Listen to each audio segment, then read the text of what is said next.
this list isn't going to be kind of, oh, you need a better mower for next year, you need this tool, you need that tool, because yes, we all know the gardening tools. These are the little things that you maybe wouldn't necessarily think of, or you've maybe think, oh, I'll make do with what I've got. Right, so I've made a list of things that you might like to buy for next year just to make your gardening life a little bit easier. And I appreciate, maybe most of you guys will have maybe everything on the list. I'm not sure, maybe not. It's going to be a countdown, 10 till 1, with 1 being the best, so stick around. So I'm going to start off, and I've given this quite a bit of thought as well, so I haven't just done this in 5 minutes. I've been thinking over, the last few days, really. So number 10 is wireless earphones. Now, everything that is on here, where possible, I'm going to link to. But this is just to give you an idea. Obviously, you don't have to use my link. I'll get a tiny bit of commission if you do.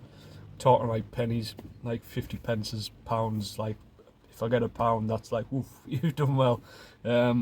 So yeah, earphones. Now, these make the day go so much faster.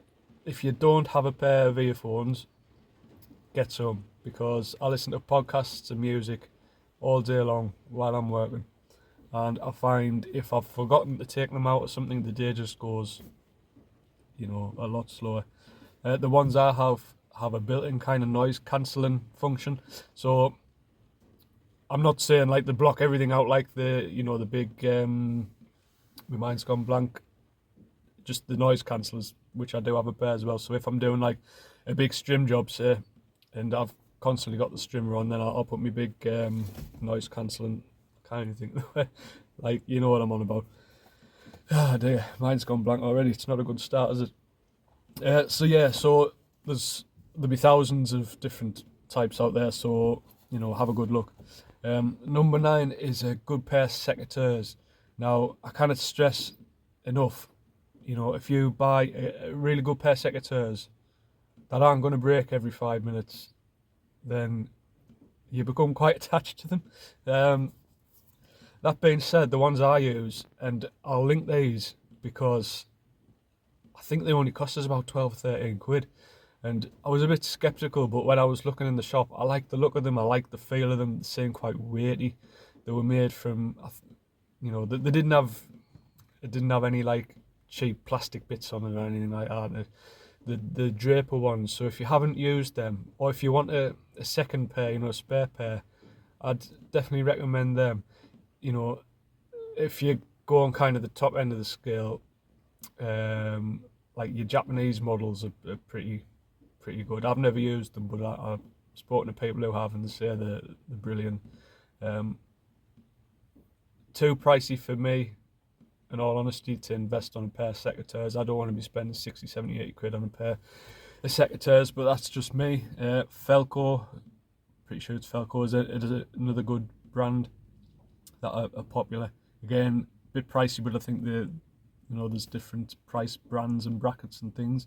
But these Draper ones, I kind of complain. They're robust, and if you keep them sharp, they're spot on. So number 8, and I get asked semi-regularly, I'd say maybe once a month, someone might message us or something, or leave a comment and say, how do you manage your diary? I just can't seem to, get a grip of it. And, the first thing you need is a good diary. That's like a page a day. It's no good trying to cram everything in like half a page. You need a page a day. And I'll link the one that I use and I buy like every year. It's absolutely spot on, and you've got enough space there to make notes, and if you need to cross things out, to write them down. It looks nice on the eye, do you know what I mean? So it's a simple one, but if you haven't invested in a good diary, that's like the hub of your business. Everything's in there, you know what I mean? So it's important. I'll not dwell too much on that because it's a diary at the end of the day, but it's really important. So, number 7, and I've talked a lot about this little tool on the channel, and this list isn't going to be kind of, oh, you need a better mower for next year, you need this tool, you need that tool. Because yes, we all know the gardening tools. These are the little things that you maybe wouldn't necessarily think of, or you've maybe think, oh, I'll make do with what I've got, sort of thing. But this one it's a mini Matic, and I've used it, you know, quite often, and I like it for kind of tight work, or when I do border work and weeding work. It just rips through the border. It's absolutely brilliant. And I think it's again about 12 or 13 pound, and you know, a lot of people who watch my videos have bought one of these and they say it's brilliant, and it's such a good little tool to have in your kit. I cannot speak highly enough of it. So the next one, number 6, is a good set of knee pads. Now, you know, us gardeners tend to spend a lot of time kneeling down, you know, especially if you're doing plant work, shrubbery work, border work. And you know, a good set of knee pads is a must, otherwise you'll knack your knees, and it's no good. Just for like a couple of seconds it takes to put some knee pads on. I don't like those foam pads that people tend to buy, because you have to pick them up and move them. But if you've got something on your knees, you know, easy. So again, there'll be thousands out there. I'll put a link to a pair that, just trying to think which ones I use. I could probably do with a better pair, and I might buy a new pair for next year, but the ones I do have are good enough. So if you just get any knee pads, do you know what I mean? At least you've got some. And yeah, just anything to help your body. Number 5 is a gardening bag. Now, this is, where did I buy this? I think I bought this from B&M or Home Bargains or something, and it's like a Stanley tool bag type of thing. And again, I think it was about 12 or 13 pound, but I might be wrong there. I got those numbers stuck in my head. I don't think I paid any more than like 15, 16 quid for it. And that comes with me on all jobs. So that's got all me kind of me smaller hand tools in, and yeah, it's if you have a designated bag, so you're not using. Some people use the, what do you call them? The tubs, the plastic tubs, and they use the handle as a kind of, you know, grip the handle. But I find that the bag I've got is absolutely spot on, and it looks good as well. You know, it looks all right.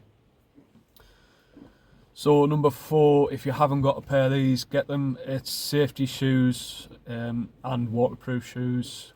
Combine the two. You just need them. It's no good really doing it in your trainers, which I have done. But you know, as soon as you get a bit of water and rain, it's no good. And obviously you could be standing on anything when you're doing gardening work.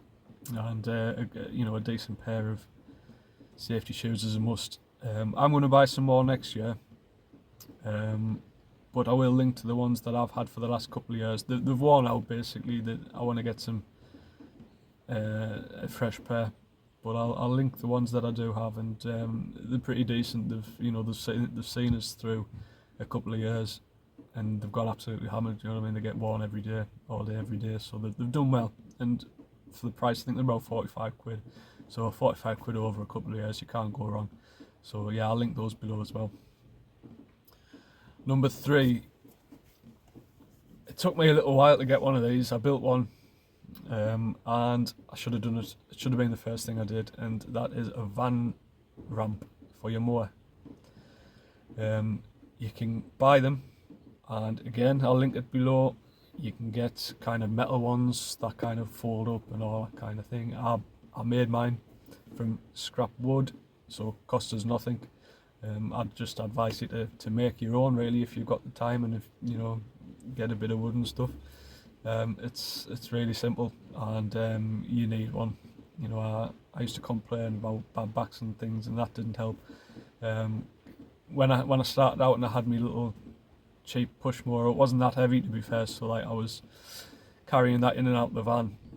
But when I got me self-propelled mower, it's a lot heavier, and you need a ramp basically. Number 2, and this is a semi-recent purchase because I was being silly and making do with kind of cheaper gloves, and that is a good pair of anti-vibration gloves. So I'll briefly tell you the story. So I took on a commercial grass cut, and it was not collecting the grass. It was basically short grass anyway, so I wasn't leaving big clumps of grass on the lawn on the lawn. But I was mowing it with the bag off basically. So I was continuously mowing for a good maybe half an hour, 35 minutes, and so I wasn't then changing the box every few minutes or whatever. So it was constant, hands constantly on the mower. And there was trimming work to do as well, so my hands were taking a lot of hammer with that particular job. And it's alright when you can have a break in between when you're changing the box or the bag, you know, that helps. But these gloves are brilliant. So I did that job that I've just talked about with normal sort of gloves, so they were alright, but they weren't like, you know, they weren't the best. And my hands were a bit tingly after, and I thought, this isn't good, and it's fine, you know, they're alright now. But I think that night I bought a good pair of anti-vibration gloves, and they were about 20 quid, and they're really thick, padding on them is brilliant. So I'll link that pair, but again, there'll be loads of pairs. But it's important, that is very important. You're using your hands all day long. It took me a little time to realise, well, it's only when you start getting a little bit of like tingling, or you get like a little injury somewhere, that it makes you like see sense and think, no, I've got to stop this and sort myself out. So please, if you're using tools that vibrate, battery gear is better, less vibration. But you know, let's face it, we all haven't got battery gear yet. I've got a battery hedge trimmer which I do use, but my strimmer is a steel combi unit, and petrol, and obviously my mower's petrol. So yeah, 20 quid, look after yourself. So this last one, and I suspect a lot of you will have these, but if you don't, they are such a space saver, if anything else, and the good gear, good tools, and that's Wolfgarten tools. Now, if you're not familiar with them, you buy the handle, and you can buy loads of different attachments to put on the end of the handle, and it's also good for other people to buy your attachments as well for birthdays and Christmases and stuff. It's a good little thing. Or like, if you think, I need this attachment, say to your partner, tell your partner, it's nice and easy for them to buy it. So yeah, Wolfgarten gear, really good. It's not too expensive. It depends on the attachments as well. I mean, the handle's cheap. You can get wooden handles as well, plastic handles. You get different sized handles, and yeah, it's just like they all mix and match, and it's just really good. So obviously, you know, I use that every day, rake and hoe and things like that, and they're the two main attachments, the rake and the hoe.